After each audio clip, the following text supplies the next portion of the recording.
안녕하세요. 저를 액바지로 쓰려고 한 시댁 식구들에게 왕소금 뿌리고 초토화 만들어 놓은 속 시원한 이야기 한번 해보려고 해요. 가까운 사람들한테는 쪽팔려서 차마 못했지만 익명이니까 한번 얘기해도 되겠죠? 저는 결혼한 지 1년 된 새댁이에요. 얼마 전까지도 저는 제가 현대판 신데렐라라고 생각했어요. 제가 어렸을 때 어머니는 돌아가시고 아버지는 저를 홀로 키우시다가 제가 고등학생이 되었을 때 재혼하셨죠. 새어머니는 좋은 분이세요? 새어머니 덕분에 아버지에 대한 걱정을 덜 수 있었고 하마터면 포기할 뻔한 대학교에도 갈 수 있었죠. 대학교에서 간호학을 공부하고 저는 졸업 후 병원에 취직했지요. 제가 일하는 병원에는 의사분이 3분 계셨는데 김 선생님과 이 선생님은 이미 결혼한 사람들이었고 박 선생님만 아직 미혼이었지요. 호감가는 얼굴에 자상한 성격을 가진 박 선생님은 환자들한테도 간호사들한테도 인기가 많았어요. 그렇게 병원에서 일을 한 지 3개월쯤 됐을 무렵 새어머니에게 다급한 전화가 왔어요. 아버지가 쓰러지셔서 지금 응급실에 계시다는 거였죠. 저는 순간 너무 당황해서 박 선생님한테 달려가 밑도 끝도 없이 도와달라고 했던 것 같아요. 얼마나 놀랐었는지 지금도 그날의 기억이 선명하지 않으네요. 다행히 박 선생님은 저희 다급한 마음을 이해해 주셨는지 주변에 아는 의사 선생님들에게 연락을 해서 저희 아버지가 시기적절하게 치료받을 수 있도록 도와주셨지요. 그 일을 계기로 저와 박 선생님은 빠르게 가까워졌어요. 그렇게 본격적으로 만나게 된 지 3개월쯤 됐을 무렵 박 선생님이 저에게 청혼을 해왔어요. 저도 박 선생님과 결혼하고 싶었지만 마음에 걸리는 일이 있었지요. 그건 바로 집안 차이였어요. 저는 재혼 가정에서 자란 평범한 여자일 뿐이지만 박 선생님은 병원장의 아들이었으니 누가 봐도 제가 많이 처지는 상황이었죠. 옛말에 원래 비슷한 사람끼리 결혼해야 잘 산다고 하잖아요. 양가 부모님이 만나신 날 저희 새어머니가 저에게 기죽지 말라고 하시면서 먼저 솔직하게 말씀하시더라고요. 애들, 혼수랑 예물은 어떻게 하시고 싶으시냐면서 우리는 사실 그렇게 다 해줄 능력이 안 된다고요. 그러자 시어머니 되실 분께서 이렇게 순수하고 맑은 영을 가진 따님을 우리에게 보내주시는데 저희는 그런 건 개의치 않는다고 말씀해 주시더라고요. 그래서 저는 정말 몸만 시집가게 된 거예요. 신데렐라가 따로 없었지요. 다만 시어머니가 몸이 매우 약하셨기 때문에 저희에게 당분간은 합가를 하면 어떻겠냐고 말씀하시더라고요. 일하시는 아주머니도 따로 계셨기 때문에 딱히 걱정할 이유를 찾을 수가 없었지요. 신혼여행에서 돌아온 날 남편은 고단했는지 불도 안 끄고 잠에 들었더라고요. 저도 잠을 자려고 전기 스위치를 끄려는데 스위치가 작동을 안 하더라고요. 불이 꺼지지가 않았어요. 고장이 났나 싶어서 이리저리 살펴보다 안 되겠어서 거실로 나갔지요. 그때 시간이 이미 밤 11시 반이고 거실에는 당연히 아무도 없었는데 거실도 불이 환하게 켜져 있더라고요. 자는 남편을 깨우니 남편이 투덜거리면서 일어나더라고요. 저는 자기야, 거실이고 방이고 전기 스위치가 안 되는 건지 불이 안 꺼져. 그러자 남편이 일부러 이 집은 불이 안 꺼지게 해놓았다는 거예요. 식구들이 모두 어두운 것을 싫어해서 그렇다면서요. 그래서 제가 그런 밤에 잠은 어떻게 자냐고 묻자 잠깐 기다리라더니 서랍에서 안대를 하나 꺼내주더라고요. 좀 어이가 없긴 했지만 일단은 너무 피곤하기도 해서 그러려니 하고 잤어요. 아침에 일어나 식사를 준비하려고 주방으로 나갔는데 시어머니께서 부엌 구석에 쪼그려 앉아 벌벌 떨고 계시더라고요. 저는 깜짝 놀라 시어머니를 부축해드리려고 가까이 다가갔는데 시어머니가 소리를 지르시면서 빨리 방으로 데려다 달라고 하시더라고요. 방으로 모시고 가침대에 눕혀드리니 강 박사를 부르라고 하시더라고요. 1시간쯤 지나자 강 박사라고 하는 사람이 초인종을 누르더라고요. 인터폰으로 강 박사의 모습을 보고 순간 당황했지요. 주치의라고 생각했는데 나이 지긋해 보이는 아주머니께서 고운 색동저고리 한복을 입고 쪽진 머리를 하고 나타났더라고요. 그 아주머니는 저를 아래 위로 훑어보시면서 아주 잘 골라왔구만. 이라고 말씀하시더라고요. 기분이 좀 이상하고 좋지 않았지만 일단은 시어머니가 계신 방으로 강 박사라는 사람을 안내했지요. 강 박사는 시어머니의 양손을 잡고는 알아들을 수 없는 이상한 주문 같은 걸 계속 외우더라고요. 시어머니는 괴로워하시면서도 그 강 박사의 손을 꼭 붙들고 계셨어요. 마치 강 박사만이 시어머니를 도와줄 수 있는 유일한 사람이라고 여기시는 듯 하더라고요. 이후로도 시어머니는 몸이 안 좋거나 힘이 드실 때면 늘 강 박사를 찾으시더라고요. 몇 달이 지나고 돌아가신 친정어머니 제사를 지내기 위해 친정을 가려고 하는데 시어머니가 또 갑자기 앓는 소리를 내시면서 쓰러지시더라고요. 제가 남편한테 그럼 자기는 집에서 어머님 돌봐드려 나 혼자라도 갔다 올게 라고 말하자. 그러자 시어머니는 노기가 가득한 눈으로 저를 바라보시면서 이제 막 결혼한 색시가 제사 같은 데를 다니면 얼마나 부정적인 기가 많이 달라붙어 오는지 아냐고 역정을 내시더라고요. 살면서 그런 얘기를 들어본 적이 없었고 무엇보다 친정 어머니 제사인데 부정적인 기라니 저는 제 귀를 의심했지요. 무엇보다 그동안 항상 인자하시고 자상한 모습만 보여주시던 어머니가 그렇게 말씀하시니 충격적이기도 했고요. 결국 저는 그날 친정에 가지 못했지요. 남편이 미안하다고 몇 번이고 사과했고 친정아버지와 새어머니도 이해한다고 말씀해 주셨지만 제 마음은 너무 아팠어요.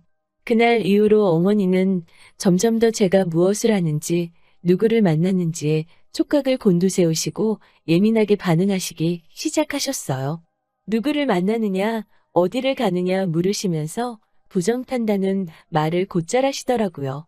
그런 날 중 어느 날 저녁 식사 후 온 가족이 거실에 모여 과일을 먹으며 TV를 보고 있었는데 갑자기 시어머니가 손을 덜덜 떠시며 거실 한쪽 구석을 가리키시더라고요. 제가 시어머니가 왜 이러시지라고 생각을 하는 순간 어머니가 과일 그릇을 엎어버리시고는 귀를 막고 부들부들 떨고 계시더라고요.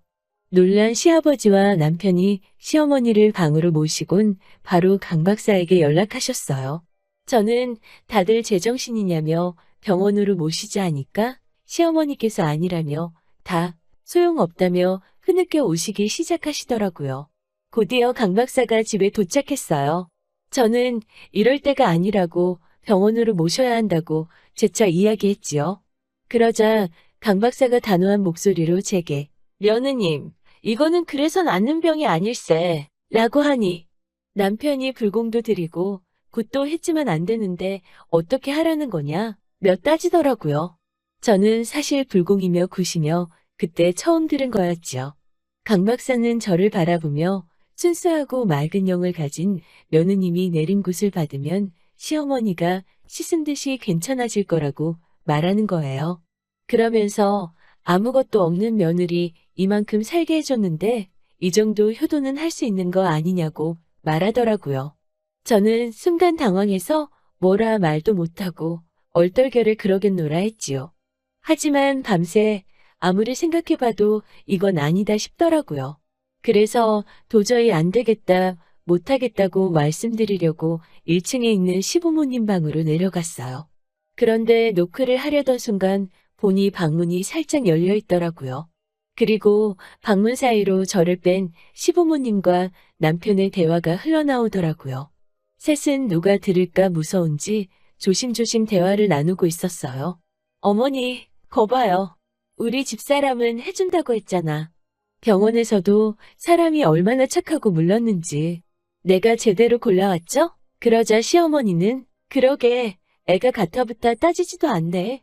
내가 그동안 부정 탈까봐 아주 단속하느라 고생했어. 걔 내린 굿 받고 나면 이혼해라. 알겠지? 귀신 보는 사람이랑 무서워서 어떻게 살겠니라고 하시더라고요. 등골이 오싹하고 소름이 끼쳐 전부 다 정확히 기억나지는 않지만 듣자 하니 시어머니는 자신기 귀신을 본다고 믿으시는 것 같더라고요. 그리고 그 귀신들을 안 보려면 대신 귀신 볼 사람을 찾아와야 하는데 그게 바로 저였던 거죠. 말 그대로 저를 액바지로 쓰시려고 남편과 결혼시키신 거였죠.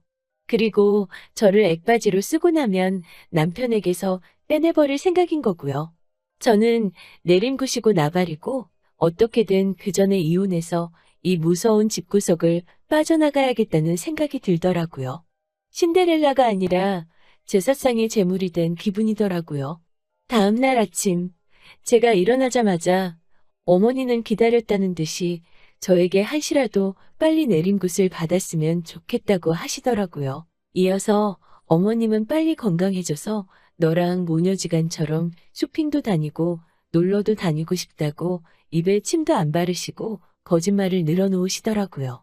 저는 방긋 웃으며 일단 내림굿 받기 전에 친정에 한번 다녀오고 싶다고 했지요.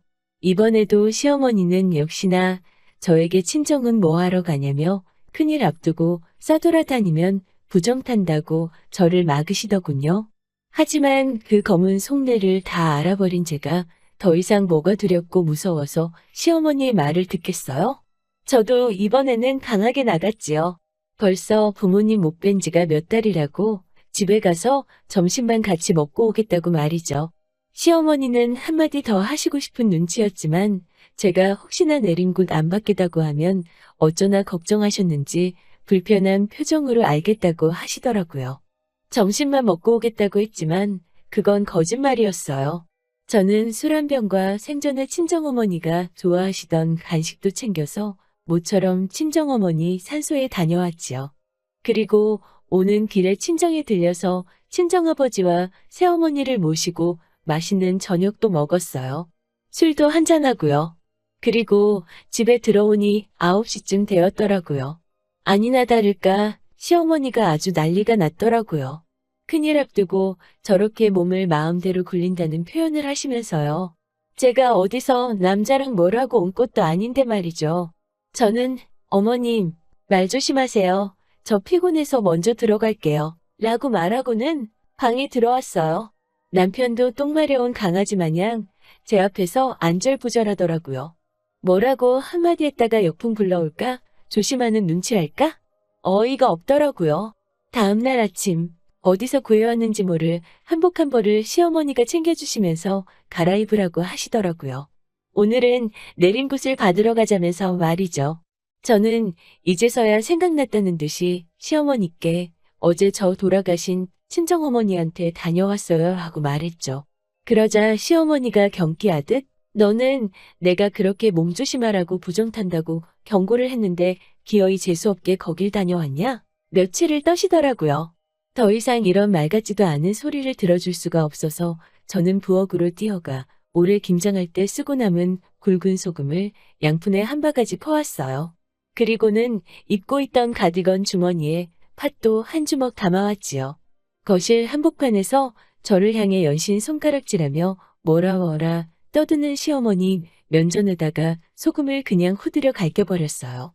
소금을 뿌리며 귀신아 저리 물러거라 라고 동네가 떠나가라 소리 지르며 말이죠. 그러자 남편이 제 뺨이라도 때릴 기세더라고요. 무서운 표정으로 다가오는 남편한테는 팥을 던지며 잡기야 떨어져라 라고 연신 소리를 질렀지요. 남편과 시어머니는 저를 무슨 미친년 보듯이 쳐다보더라고요. 이 상황이 저는 너무 재밌는 거예요. 처음부터 나를 무슨 제물로 점찍고 그동안 언제 제사상에 올릴까 생각했다는 그 사실이 너무 괘씸했지만 이렇게 내 손으로 소금 뿌리고 팥 뿌리고 하니까 신나더라고요. 제가 갑자기 정신이 돌아온 년 마냥 시어머니 팔짱을 끼고 어머니 제가 앞으로 효도할게요 라고 하자 시어머니가 몸을 바들바들 떠시더라고요. 저는 아무것도 모르겠다는 표정으로 남편에게 집안 꼴이 이게 뭐야? 이게 다 뭐야? 라고 하며 집안을 둘러봤지요. 그 두 사람은 정말로 귀신이라도 본 것 마냥 허겁지겁 헐레벌떡 현관 밖으로 나갔거든요. 그러더니 지금 이틀째인데 집에 안 들어오고 있어요. 너무 웃기죠? 혼자 집에 있으니까 너무 편하고 좋네요. 일단은 이제 사기 결혼으로 이혼 소송하려고요. 힘든 싸움이 될 수도 있겠지만 꼭 이겨서 위자료 왕창 받고 평범하지만 마음 편한 제 친정으로 돌아가고 싶네요. 들어주셔서 감사합니다.